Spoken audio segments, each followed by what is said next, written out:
কাফের জুলুম থেকে মুসলমানদের বাঁচাও আল্লাহ রব্বুল আলামিন। ভারত যে বাংলাদেশের সবচাইতে বড় দুশমন, একথা জাতিকে বোঝার তৌফিক দান করো আল্লাহ রব্বুল আলামিন। তুমি মেহেরবানি করে বাংলাদেশকে হেফাজত করো, বাংলার মুসলমানদেরকে হেফাজত করো। এখানে হিন্দু, খ্রিস্টান, বৌদ্ধ, চাকমা, উপজাতীয় যত রকমের মানুষ বাস করে সকলকে সাম্প্রদায়িক মহব্বত নিয়ে, সম্প্রীতি নিয়ে, ভালোবাসা নিয়ে বসবাস করার তৌফিক দান করে দাও আল্লাহ।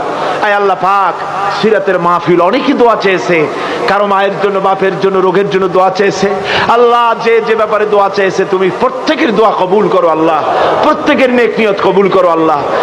আয় আল্লাহ, ভারত সরকার পুশব্যাক অপারেশন করে বাংলা ভাষী মুসলমানদেরকে, মুসলিম মহিলাদেরকে ধর্ষণ করতেছে। আয় আল্লাহ, মুসলমানদেরকে কষ্ট দিতেছে। খাবার নাই, পরার নাই, পানি নাই, একটা রুটি খেয়ে 24 ঘন্টা কাটাতেছে আমাদের মুসলমানেরা।